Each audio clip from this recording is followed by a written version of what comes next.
नमस्कार जी।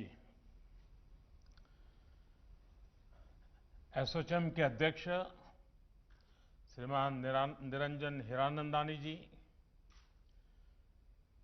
इस देश के वरिष्ठ उद्योग जगत के प्रेरणा पुरुष श्रीमान रतन टाटा जी,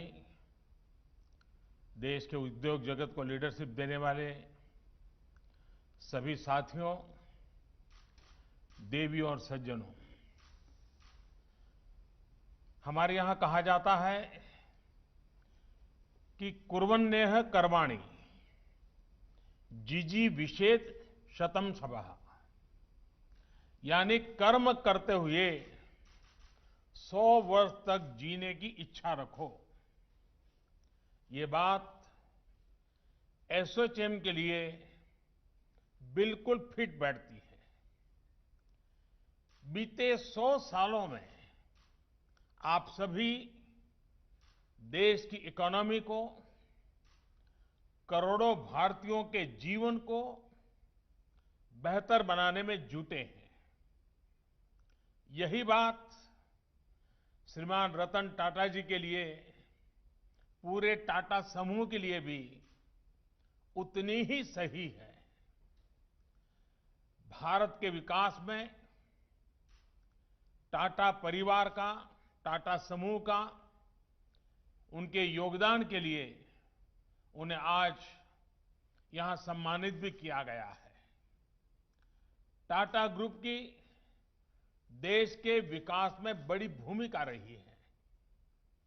साथियों, बीते 100 सालों में आप आजादी की लड़ाई से लेकर देश के विकास की यात्रा के हर उतार चढ़ाव में भागीदार रहे हैं। एसोचैम की स्थापना के पहले 27 साल गुलामी के कालखंड में बीते हैं। उस समय देश की आजादी ये सबसे बड़ा लक्ष्य था। उस समय आपके सपनों की उड़ान बेड़ियों में जकड़ी हुई थी। अब एसोचैम के जीवन में जो अगले 27 साल आ रहे हैं, वो बहुत ही महत्वपूर्ण है। 27 वर्ष के बाद, आफ्टर 27 ईयर्स, 2047 में देश अपनी आजादी के 100 साल पूरा करेगा। आपके पास बेड़ियां नहीं, आसमान छूने की पूरी आजादी है और आपको इसका पूरा लाभ उठाना है। अब आने वाले वर्षों में आत्मनिर्भर भारत के लिए आपको पूरी ताकत लगा देनी चाहिए। इस समय दुनिया चौथी औद्योगिक क्रांति की तरफ तेजी से आगे बढ़ रही है। नई टेक्नोलॉजी के रूप में चैलेंजेस भी आएंगे और अनेक नए सरल सॉल्यूशंस भी आएंगे। और इसलिए आज वो समय है जब हमें प्लान भी करना है और एक्ट भी करना है। हमें हर साल के हर लक्ष्य को नेशन बिल्डिंग के एक लार्जर गोल के साथ जोड़ना है। साथियों, आने वाले 27 साल भारत के ग्लोबल रोल को ही तय करने वाले इतना नहीं है, बल्कि ये हम भारतीयों के ड्रीम्स और डेडिकेशन दोनों का टेस्ट करने वाले हैं। ये समय भारतीय इंडस्ट्री के रूप में आपकी कैपेबिलिटी, कमिटमेंट और करेज को दुनिया भर को हमें एक बार विश्वास के साथ दिखा देना है। और हमारा चैलेंज सिर्फ आत्मनिर्भरता ही नहीं है, बल्कि हम इस लक्ष्य को कितनी जल्दी हासिल करते हैं, ये भी उतना ही महत्वपूर्ण है। साथियों, भारत की सफलता को लेकर आज दुनिया में जितनी पॉजिटिविटी है, शायद उतनी पहले कभी नहीं रही। ये पॉजिटिविटी आई है 130 करोड़ से ज्यादा भारतीयों के अभूतपूर्व आत्मविश्वास से। अब आगे बढ़ने के लिए भारत नए रास्ते बना रहा है, नई ऊर्जा के साथ आगे बढ़ रहा है। साथियों, हर सेक्टर के लिए सरकार की नीति क्या है, रणनीति क्या है, पहले और अभी में क्या बदलाव आया है, इसको लेकर बीते सेशन में सरकार के मंत्रियों और दूसरे साथियों ने आप सबके साथ विस्तार से चर्चा की है। एक जमाने में हमारे यहां जो परिस्थितियां थी, उसके बाद कहा जाने लगा था, व्हाई इंडिया। अब जो रिफॉर्म्स देश में हुए हैं, उनका जो प्रभाव दिखा है, उसके बाद कहा जा रहा है, व्हाई नॉट इंडिया। अब जैसे पहले कहा जाता था कि जब टैक्स रेट इतने ऊंचे हैं तो व्हाई इंडिया, आज यही लोग कहते हैं कि जहां सबसे अधिक कॉम्पिटिटिव टैक्स रेट्स हैं तो व्हाई नॉट इंडिया।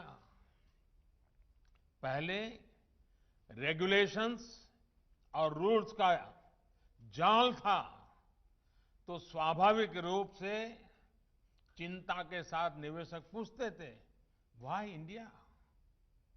आज वही कह रहे हैं कि लेबर लॉ में ईज ऑफ कॉम्प्लायंस है तो व्हाई नॉट इंडिया। पहले सवाल होता था कि इतना रेड टेप है तो व्हाई इंडिया। अब वही लोग जब रेड कारपेट बिछा हुआ देखते हैं तो कहते हैं, व्हाई नॉट इंडिया।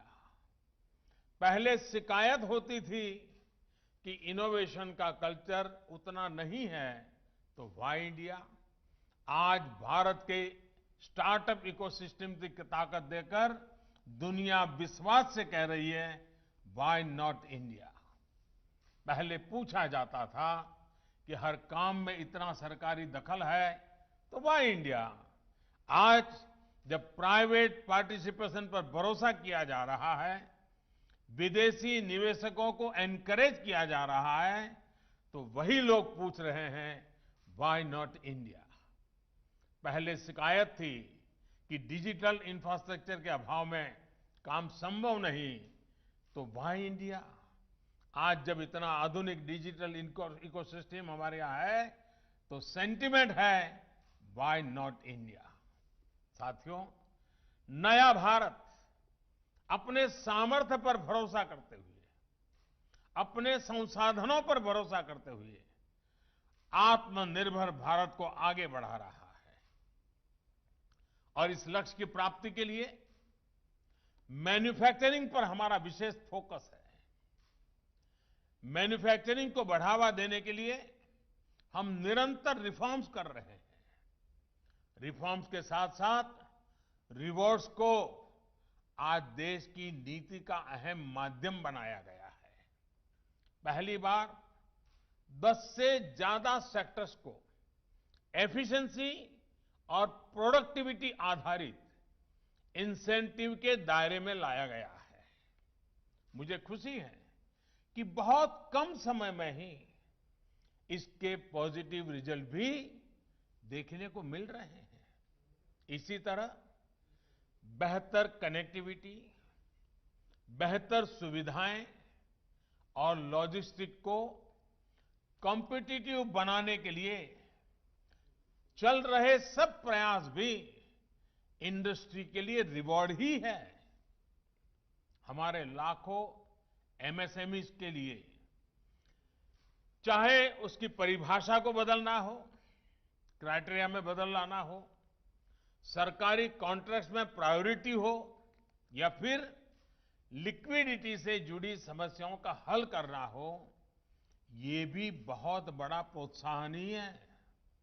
साथियों, देश आज करोड़ों युवाओं को अवसर देने वाले एंटरप्राइज और वेल्थ क्रिएटर के साथ है।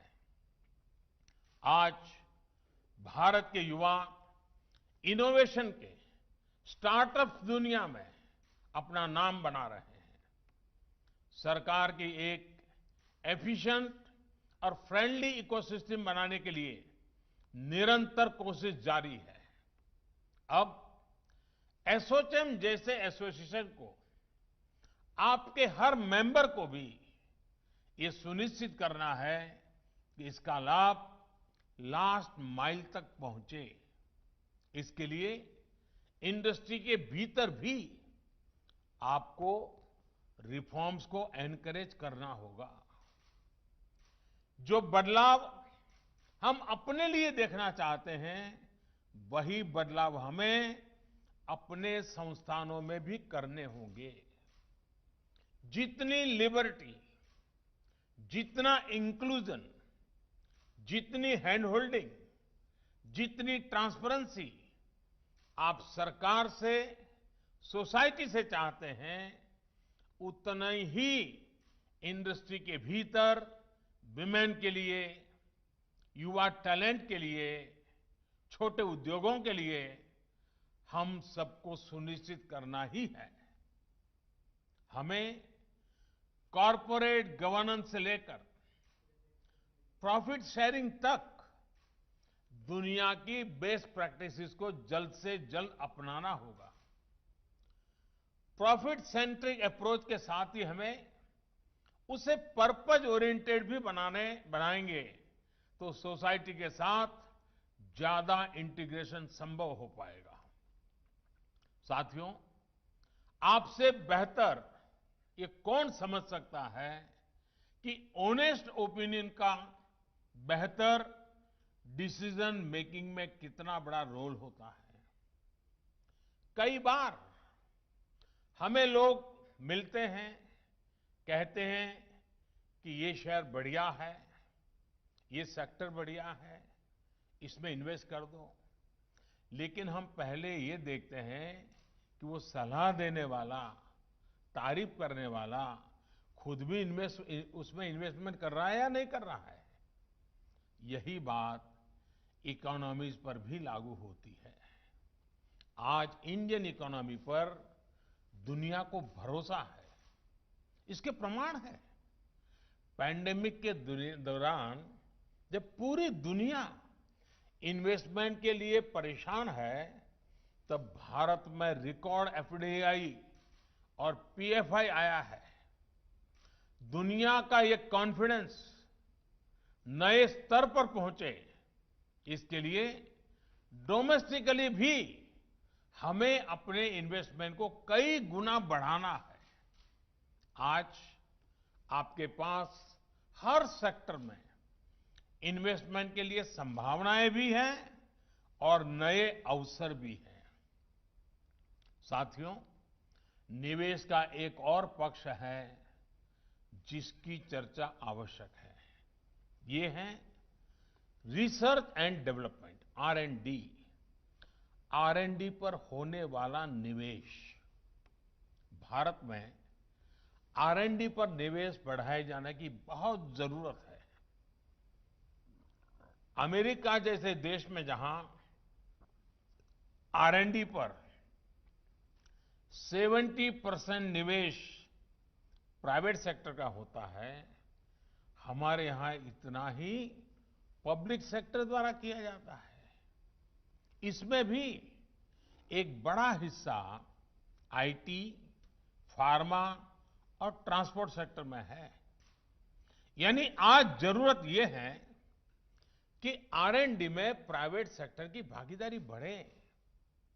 कृषि, डिफेंस, स्पेस, एनर्जी, कंस्ट्रक्शन, यानी हर सेक्टर में हर छोटी बड़ी कंपनी को R&D के लिए एक निश्चित अमाउंट तय करना चाहिए। साथियों, आज जब लोकल को ग्लोबल बनाने के लिए हम मिशन मोड पर आगे बढ़ रहे हैं, तो हमें हर जियो पॉलिटिकल डेवलपमेंट पर तेजी से रिएक्ट करना होगा। ग्लोबल सप्लाई चेन में आने वाली किसी भी अचानक आई डिमांड को भारत कैसे पूरा करेगा, इसके लिए एक प्रभावी मैकेनिज्म होना जरूरी है। इसमें आप विदेश मंत्रालय की भी मदद ले सकते हैं। कोविड से इस संकट काल में हमने देखा है कि विदेश मंत्रालय के पूरे नेटवर्क का बेहतर उपयोग होने से किस तरह हम तेजी से अपने लक्ष्य हासिल कर सकते हैं। विदेश मंत्रालय, कॉमर्स एंड ट्रेड और एसोचैम जैसे इंडस्ट्री के संगठनों के बीच बेहतर तालमेल आज समय की मांग है। मैं आपसे आग्रह करूंगा कि ग्लोबल ट्रांसफॉर्मेशन पर तेजी से रिएक्ट करने के लिए, तेजी से रिस्पॉन्स करने के लिए मैकेनिज्म बेहतर कैसे हो, इसके लिए आप हमें अवश्य अपने सुझाव दें। आपके सुझाव मेरे लिए बहुत मूल्यवान हैं। साथियों, भारत अपनी जरूरतों को पूरा करते हुए दुनिया की मदद करने में भी सक्षम है। फार्मर से लेकर के फार्मा तक भारत ने ये कर दिखाया है।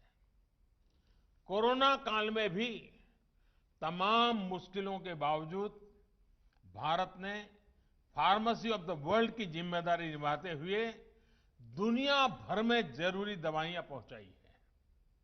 अब वैक्सीन के मामले में भी भारत अपनी जरूरतें तो पूरी करेगा ही, दुनिया के अनेक देशों की उम्मीदों पर भी खरा उतरेगा। साथियों, रूरल और अर्बन डिवाइड को कम करने के लिए जो प्रयास सरकार बीते 6 सालों से कर रही है, इंडस्ट्री उन प्रयासों को मल्टीप्लाई कर सकती है। एसोचैम के मेंबर्स हमारे गांव के प्रोडक्ट्स को ग्लोबल प्लेटफॉर्म देने में बहुत मदद कर सकते हैं।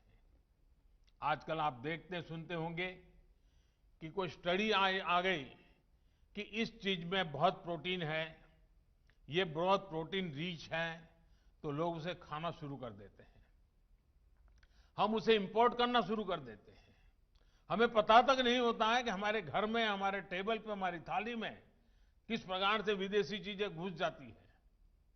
हमारे यहां देश में ऐसी ही चीजों का कितना बड़ा भंडार है, और ये भंडार देश के किसानों के पास है, देश के गांवों में है। हमारी ऑर्गेनिक फार्मिंग, हर्बल प्रोडक्ट्स, ऐसी बहुत सी चीजें हैं जिन्हें एसोचैम द्वारा प्रमोट किया जाना चाहिए। दुनिया के बाजार में भारत की पैदावारों का डंका बजना चाहिए। इनसे जुड़े कंपटीशन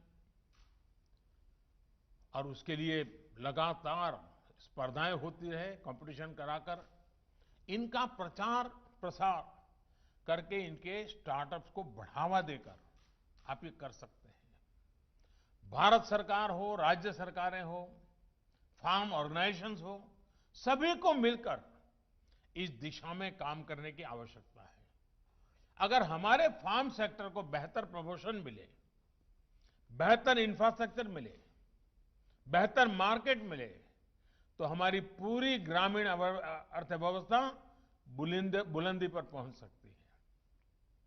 साथियों, 21वीं सदी की शुरुआत में अटल जी ने भारत को हाईवे से कनेक्ट करने का एक बहुत बड़ा लक्ष्य रखा था। आज देश में फिजिकल और डिजिटल इंफ्रास्ट्रक्चर पर विशेष फोकस किया जा रहा है। गांव के किसान की रीच भी डिजिटल ग्लोबल मार्केट तक हो, इसके लिए देश के हर गांव तक ब्रॉडबैंड कनेक्टिविटी पहुंचाने में हम जुटे हैं। इसी तरह हमारे आईटी सेक्टर को और ताकत देने के लिए आईटी और बीपीओ सेक्टर की बाधाएं भी हटाई गई हैं। डिजिटल स्पेस की सिक्योरिटी के लिए एक के बाद एक कदम उठाए जा रहे हैं। साथियों, बेहतर इंफ्रास्ट्रक्चर के निर्माण के लिए फंडिंग से जुड़े हर एवेन्यू का उपयोग किया जा सकता है। पब्लिक सेक्टर बैंकों को मजबूत करना, बॉन्ड मार्केट्स की संभावनाओं को बढ़ाना, ये उसी दिशा के प्रयास है। इसी तरह सोवरिन वेल्थ फंड्स और पेंशन फंड्स को टैक्स में रियायत दी जा रही है। रीट्स और इन्वेट्स को प्रमोट किया जा रहा है। इंफ्रास्ट्रक्चर से जुड़े एसेट्स को भी मोनेटाइज किया जा रहा है। साथियों, जरूरी सुविधाएं देना, यही माहौल बनाना, ये सरकार कर सकती है। सरकार प्रोत्साहन दे सकती है, सरकार नीतियों में बदलाव कर सकती है, लेकिन ये आप जैसे इंडस्ट्री से जुड़े साथी हैं जो इस सपोर्ट को सक्सेस में बदलेंगे, आत्मनिर्भर भारत का सपना साकार करेंगे। इसके लिए नियम कायदों में जरूरी बदलाव के लिए देश मन बना चुका है, देश प्रतिबद्ध है। बीते 6 वर्षों में हम 1500 से ज्यादा पुराने कानून खत्म कर चुके हैं। देश की जरूरत को देखते हुए नए कानून बनाने का काम भी निरंतर जारी है। 6 महीने पहले जो कृषि सुधार किए गए, उनके लाभ भी अब किसानों को मिलना शुरू हो गए हैं। हम सभी को आत्मनिर्भर भारत के निर्माण में एकनिष्ठ होकर, संकल्पित होकर आगे बढ़ना है। एसोचैम के आप सभी साथियों को आने वाले वर्षों के लिए मेरी तरफ से बहुत बहुत शुभकामनाएं हैं। श्रीमान रतन टाटा जी को भी मेरी तरफ से बहुत बहुत शुभकामनाएं हैं और एसोचैम नई ऊंचाइयों को पार करे और 2047 आजादी के 100 साल आपके लिए नेक्स्ट 27 ईयर, उस लक्ष्य को लेकर के आज का ये आपका शताब्दी समारोह संपन्न होगा, ऐसा मुझे पूरा विश्वास है। फिर एक बार आपको बहुत बहुत धन्यवाद।